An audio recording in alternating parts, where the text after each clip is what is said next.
that we also participate in. First of all, we need to make some distinctions between certain phases and formalities. First of all, the ceasefire and monitoring ceasefire is different than the peace agreement and the monitoring the peace agreement. And the security guarantees, in a way, is thought to be a continuation of support to Ukraine. So when we have Ukraine and Russia agreeing on ceasefire and mediation, it should also encompass what kind of monitoring mechanism or peacekeeping mechanism will be involved, should be also agreed by the both parties. I think now we are a little bit far away from this point. Now we are trying to get the both parties to agree on first ceasefire, then by using this ceasefire to work on a long-term ceasefire. So, and of course, how to enforce or monitor this ceasefire and peace agreement will be part of the discussions by both parties. In terms of security guarantees, Ukraine feels itself that it has to be supported or given certain amount of security guarantees so they can enter a long-term permanent peace agreement, because Russia is a bigger enemy for them. So in order not to see a re-emergence of the war, there should be a deterrence factor. This is their thinking. So in order to have this deterrent factor in place, so there has to be a security guarantee. The European friends, for the last couple of months, they've been organizing extensive meetings at leadership level, at ministerial level, just to address this issue and to come up with some answer. There are some answers emerging. First of all, I think everybody agrees that without American support in any form, like backstop or a direct involvement, any security guarantee coming from the Europeans would not be enough. So there is a huge effort to get the American side again engaged in security support to Ukraine. And there are other works that are being done by our European friends in terms of organizing more military aid in support of Ukraine. In the absence of American leadership now, because Mr. Trump has made it very clear that they don't want to pursue a war agenda. So now, especially some European countries, especially now France and UK, they are trying to fill the gap left by the US in this regard. Okay, and you know, both President Erdogan and yourself have basically welcomed the initiative, but any peace deal would mean that, you know, Russia would not see 20% of Ukraine. Given Turkey's firm stance on, you know, territorial integrity, would such a plan be, you know, a peace agreement under this term be viable, be acceptable to you? Well, you know, the peculiarities of the current situation is not easy and will never be easy. So when we look at the conditions and the status in the theater, of course, it will be extremely difficult to digest any proposal.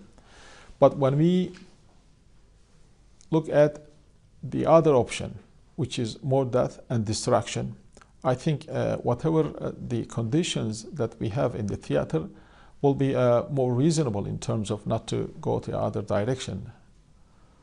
Okay, looking at the history of Russia and including past agreements, and that includes the 2014 annexation of Crimea, do you believe President Putin will honor this peace agreement if it happens?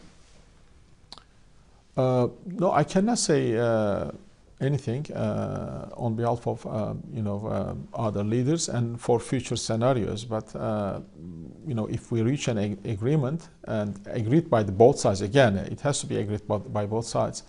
I think we should expect that it is honored, and as international community, we're ready and we should be ready to make our own contribution that is being observed.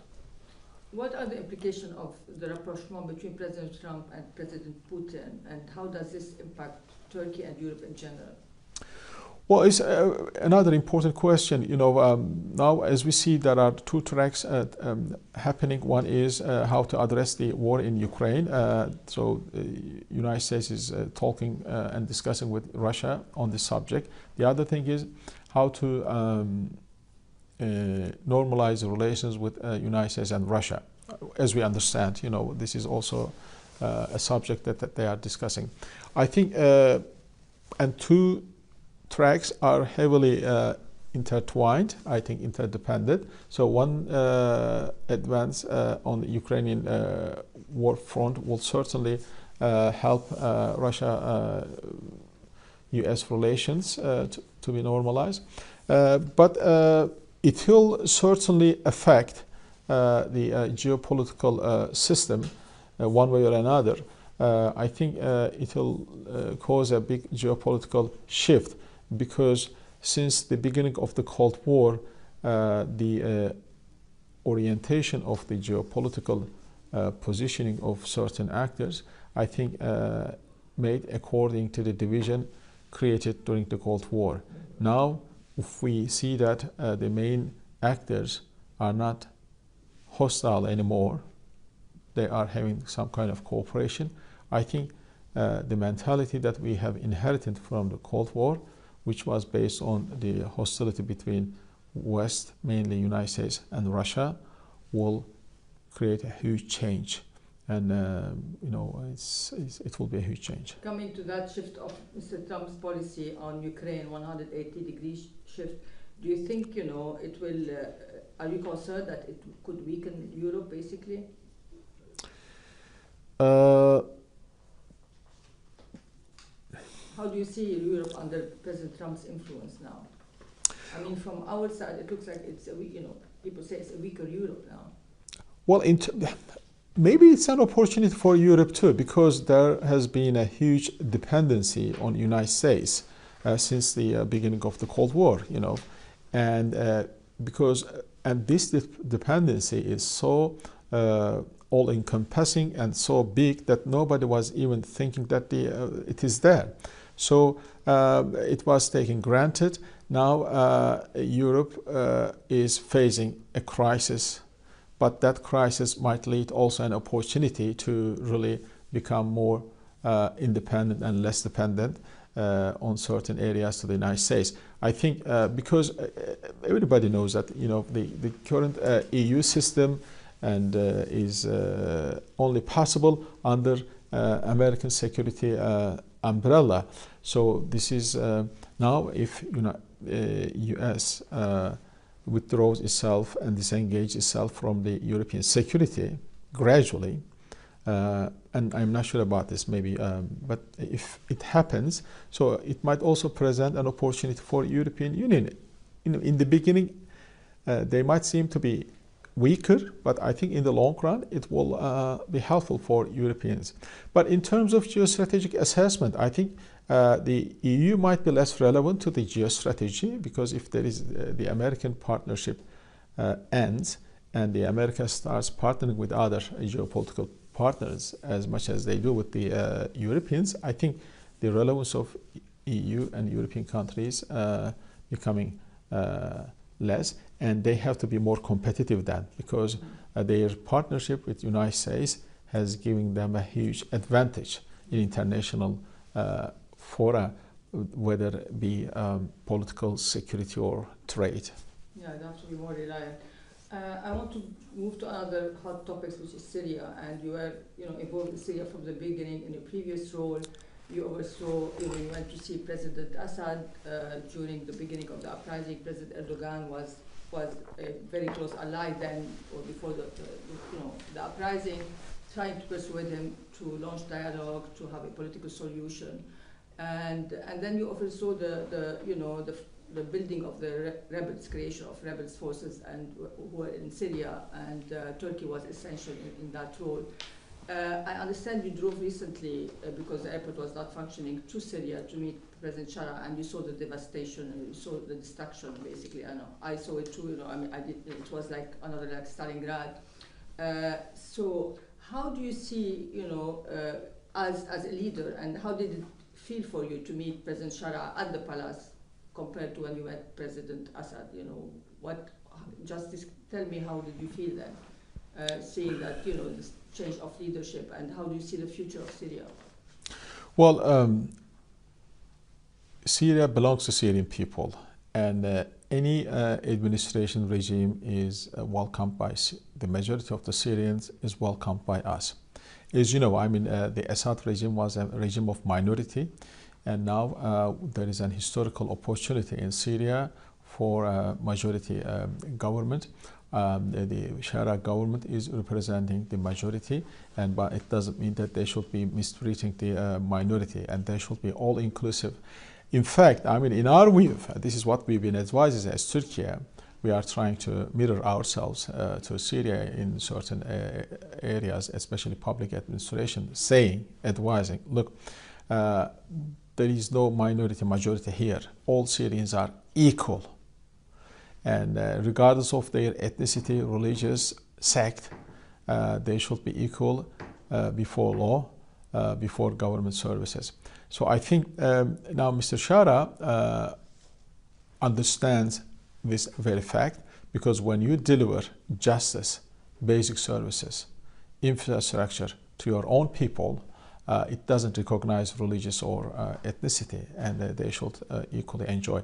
And this is how you can create a strong community, how you can create a distinct and unique Syrian identity. Otherwise, in the absence of belongingness of the people to the existing system and identity, you cannot create a robust society. Consequently, you cannot have good economy, you cannot have good security for the region, and you can become, as it used to be, a source of instability for your own region. Now, drawing all the lessons from past and distant past, we need to really give our best advices. So I think the good thing is Mr. Shara and his people, they are very much open to what they call it istishara, and you know, all the advices and questioning themselves through the mentalities of the friends. They think that they can be trusted and they know the things. So on politics, on security, on constitution, but given the status and realities of Syria, how things are broken, you know, very badly, they have really a very challenging job. Yeah, I was there. I think the euphoria that you know, that was taking place after President Assad was toppled has been replaced with growing fear, you know, among the minorities about the future of Syria. Especially, it was deepened after the massacres, you know. So this is why Turkey's role, given that your strong role, and with, you know, you supported the rebels, you supported President Shara, you played a big role in his transformation. Do you see Syria's potential collapse? Do you feel that if Syria failed, Turkey will fail? No, I mean. No, we don't make this collaboration. I mean, Syria shouldn't fail, but Syria before the regime is a failed regime. You know, before us, it certainly created huge problems for us, but it never in a position. We never found ourselves in a position, you know, failing position, because we have our own system. And we know how to disengage ourselves from the realities of the other state. But we also know that it is very vital and important for us to see the stability and prosperity in Syria. So that's why this is the best effort that we are doing all together with the regional governments. Yeah. Do you have any sign that President Shara is responding to some U.S. conditions? You know, we reported recently that the Americans have put some conditions, including eradicating, you know, the jihadis and not putting them in government positions, you know, and penalizing those who committed the massacres, you know, cooperating on counterterrorism and inclusivity of, you know, treating the minorities in a inclusive, which is what Turkey is calling for. Do you see that they are responding? And following with your recent talk with U.S. Secretary of State Rubio, has there been any breakthrough also on the sanction? Because this is tied, you know, the conditions are tied to sanctions relief. Is there any hope, following your talks with him, that the Americans will lift the sanctions partially, at least on Syria, if these conditions are met? Well, my understanding, as a result of my interactions with my American counterparts, including Secretary of State, my colleague Mr. Rubio, I met him 3 times in the last 2 or 3 weeks. So I think they are reviewing their policy because they are a new administration. They are just reviewing every file, and they are also reviewing the Syrian file as well. They understand that there is a need to make a change on sanctions policy because that was introduced for a different regime and different threat assessment. Now we have a new Syria. I think that new Syria requires a different approach. As friends and allies of United States and European Union, I think we've been making our best advices, because whatever criteria that we are adapting ourselves, we are talking and advising the same thing. Because as the governments of region, we came together after the 8th of December last year, after the big change in Damascus. We ask ourselves, what do we want to see and demand from the new administration, basically, because there are conditions, no? Because especially after the massacres, the Europeans delivered a letter here at the EU for Minister Shabani, and the Americans have set conditions. They're lifting aid or cooperating on aid to them monitoring, being more inclusive, treating the minority, no persecution, no more massacres, and also cracking down on those responsible for the massacre. Well, certainly, I think after what happened in last year, the inter-ethnicity, the inter-sectarian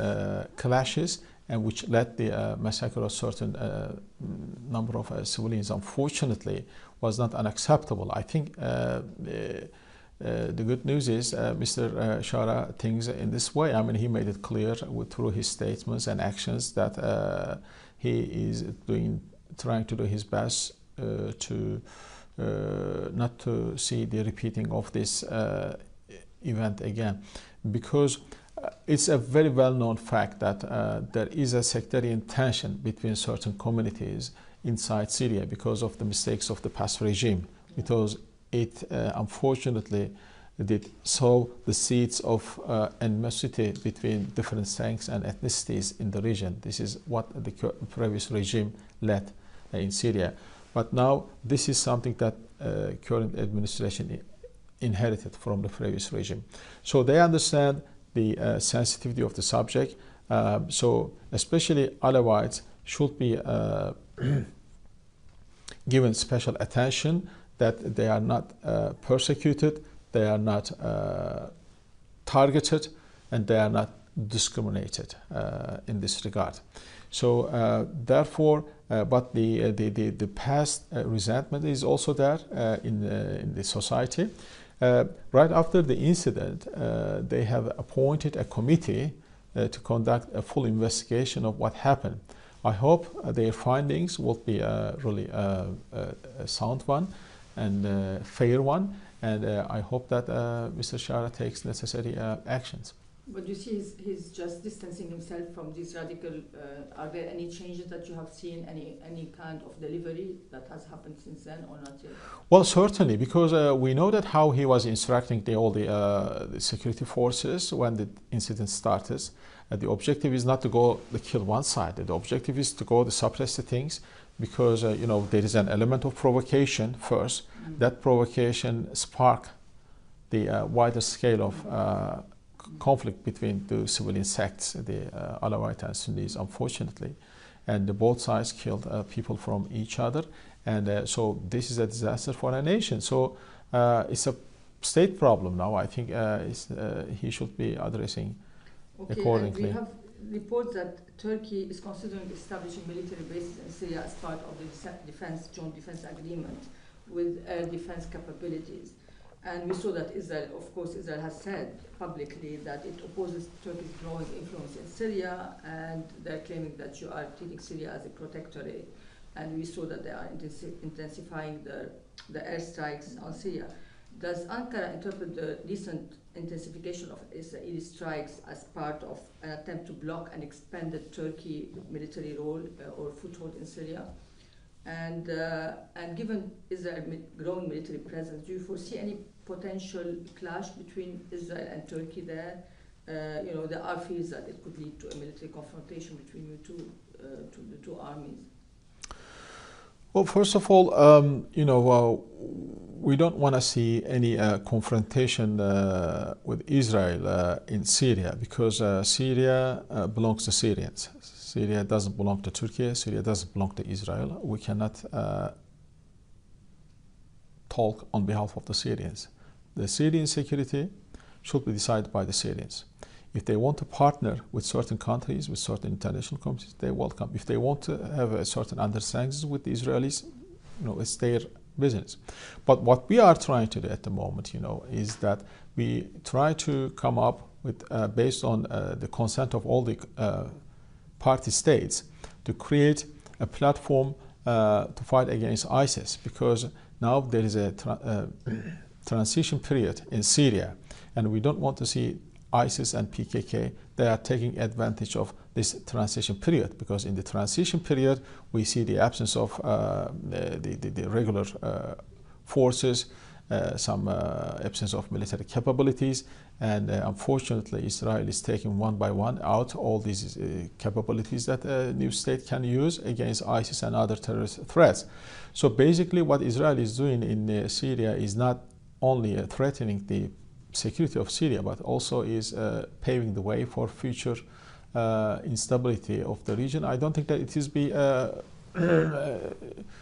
good for Israel's future in the region. So we try to come up with regional countries, Jordan, Iraq, Lebanon, and other countries, to form a platform with Syria, fight against ISIS, because we are next to Syria, and just like Iraq. And the Syrian administration, Mr. Shara, also knows that ISIS is looking for an opportunity to surface. So they need every bit of collaboration and assistance in this regard. So this type of security cooperation, I think, is very much essential. As I said, it's mainly Turkey and Syria. It's a joint defense agreement between you and Syria, right? I mean, this is, as I said, is discussed by not Syria and Turkey. This is Jordan, Iraq, and Lebanon, and Syria. Regional, yeah, regional. Okay. Yeah.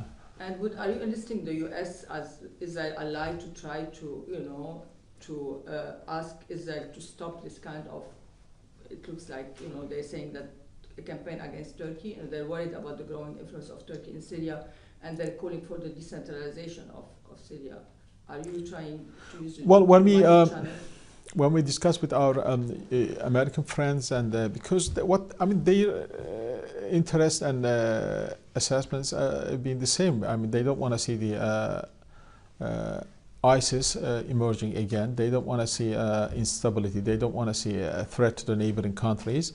So as long as those conditions are provided by the regional countries through their own efforts, showing a certain degree of ownership of the problems, because you cannot expect United States to be present at everywhere at the same time. And when you look at Mr. Trump's vision, you see that he wants to see the interested countries in their own region to take the responsibilities. This is exactly what we are trying to do, to take our own responsibility. That also could, constitute a threat not only to Turkey, the region, but also the United States. Do you support the constitution that President Shara declared, the provisional one, which gave him sweeping powers as president, prime minister, head of the army, national intelligence, everything else? Or wouldn't a model like Turkey would have been more inclusive, like an Islamist party, but a civic, ruled by civilian law?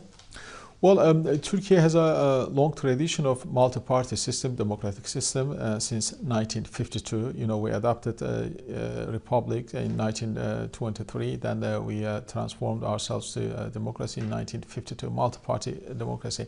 Ever since then, we've been having elections. We have. It takes time. It takes time. I think with Syria, which has no experience of multi-party system and elections, I think it will take some time to transform itself to a multi-party system. But they need to start walking on that direction. I think the new the provisional constitution is there to really start the beginning of services and the government in Syria, because you need to start from somewhere. You need to first provide the authority and stability and basic services, and then you can start having better discussions about inclusiveness of the regime, how to become better inclusive. I want to ask you two more questions, which was very important, and time is short, but you met with US officials and to discuss the S-400 and the Qatar sanctions. Where do we stand on the lifting of sanctions, US sanctions currently? Is there any breakthrough now? And do you believe that the Trump administration will ask Congress to end these sanctions? Well, Qatar sanctions are something that should have never happened between two big NATO allies, namely the United States and Turkey. I think that was a historical anomaly. I think it should be corrected. This is what we are trying to do with the new administration. There was a work started with the previous administration a year ago, but it was not finalized. I think Mr. Trump this time, with his problem-solving techniques and his team, I think will be able to come up with some sort of solutions. So you have hope that things will there is a breakthrough on the way? Definitely. Yeah. Okay. President on Iran, he has issued an ultimatum for Iran: agree to a nuclear deal or face bombing. And the Iranians responded that the Khamenei, the supreme leader, responded that they will respond strongly. Are we heading to a confrontation, do you think, or there is a potential, really hope for a nuclear deal? And if it happens, it's obviously, will Iran agree to a deal under US terms? Well, the last thing that we want to see in our region, another war, especially on Iran, because we know very well that the Iranians are in favor of addressing this issue in a peaceful manner, a peaceful way. And many times when I interact with my Iranian interlocutors, they all say the same thing. So we need to give a chance the intensive diplomacy. We need to bring together the Americans and the Iranians together to have a direct discussions on the subject. Because Iranians, they are rightly offended. Sometimes they feel that they are threatened. If you are going to engage with diplomatic discussions, let's engage. But on the other hand, the Americans are trying to make a point. In any way, we need to bring two sides together and let them have intensive, frank, and sincere discussions. So this is the only way forward. This should be the only way forward for our region. So our region cannot tolerate another war, another big source of instability.